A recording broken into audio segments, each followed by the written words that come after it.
welcome back to my channel. So, tagal kong hindi nag-vlog ngayon.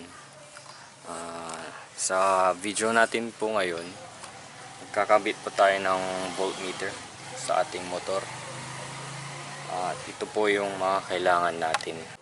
So, ito po yung kailangan natin: voltmeter, gunting, electrical tape, tapos wire, kasi kulang, maikli yung wire ng voltmeter.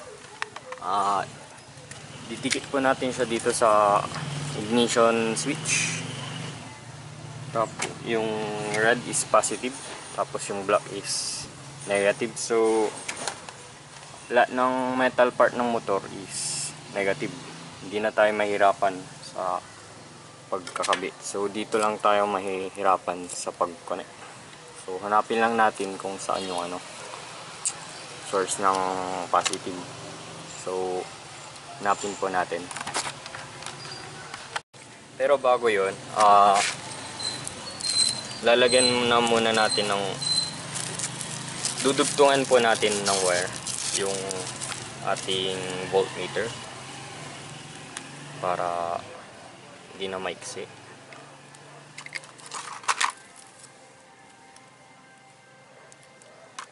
Pwede na to siguro, kahaba.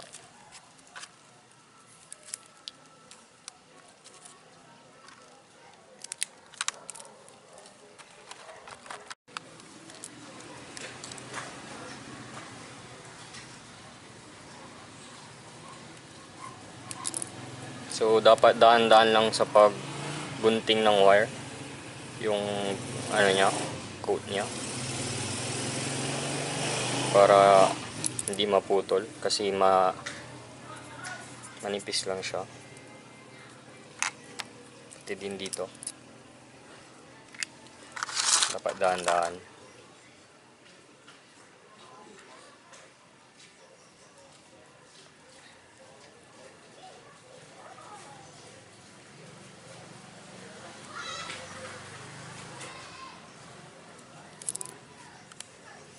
So yun, tulad nun, naputol. Dapat dahan-dahan talaga. Tanga.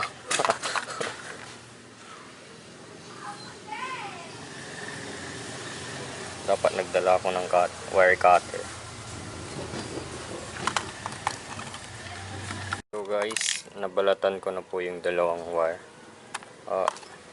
Kakabit ko na po siya.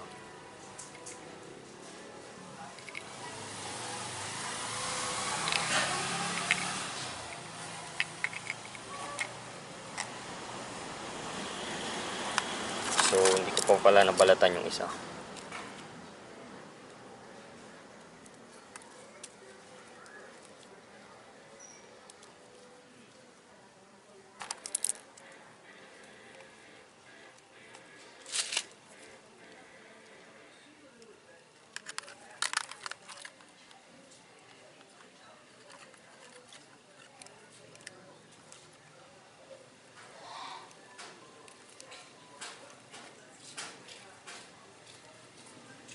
So iti-tape na po natin. Bago natin i-tape is ibuhol natin yung isa para may pananda tayo na negative yung isa.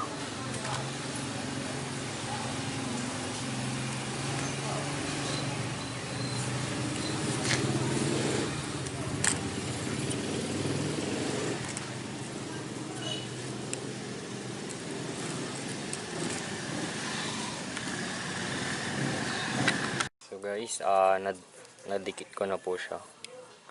Didikit na po natin siya sa ignition switch, itong isa, tapos ito sa ground. So guys, dapat sa pagkakabit natin ng voltmeter, dapat ikakabit natin siya sa may ignition switch na may, dapat kung nakapatay yung ignition is doon lang siya connect, bubukas. So hanapin po natin siya ngayon. So guys, nahanap ko na po yung paglalagyan ko ng voltmeter. So para sa kagaya kong may China na motorsiklo, dito po natin siya ilalagay sa pinakamalaking wire na color block. So lalagay po natin dyan yung voltmeter. Dyan po natin siya ilalagay.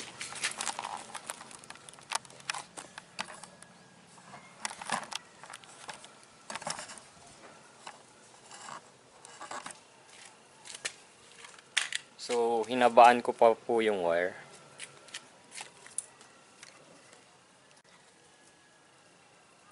Dito po mismo sa color block na wire.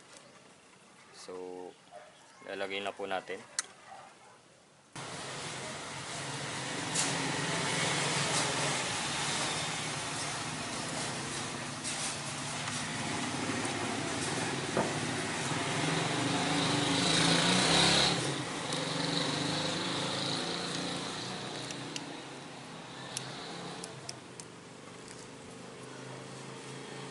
Sobra.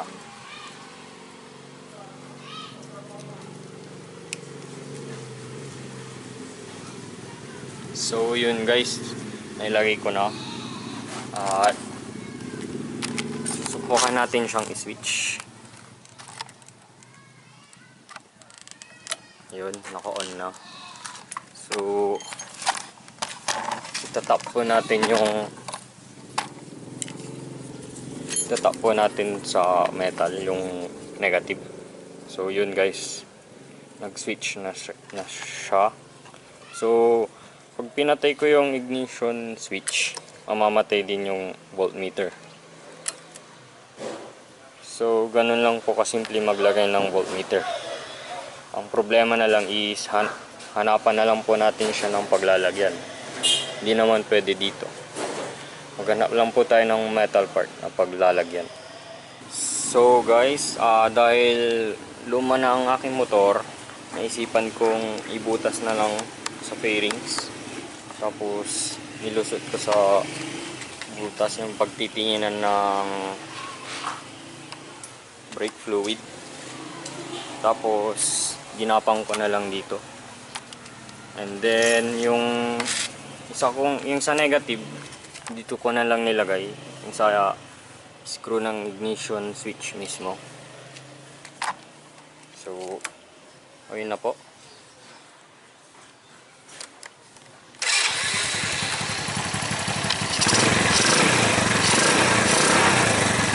Gumagana na po siya.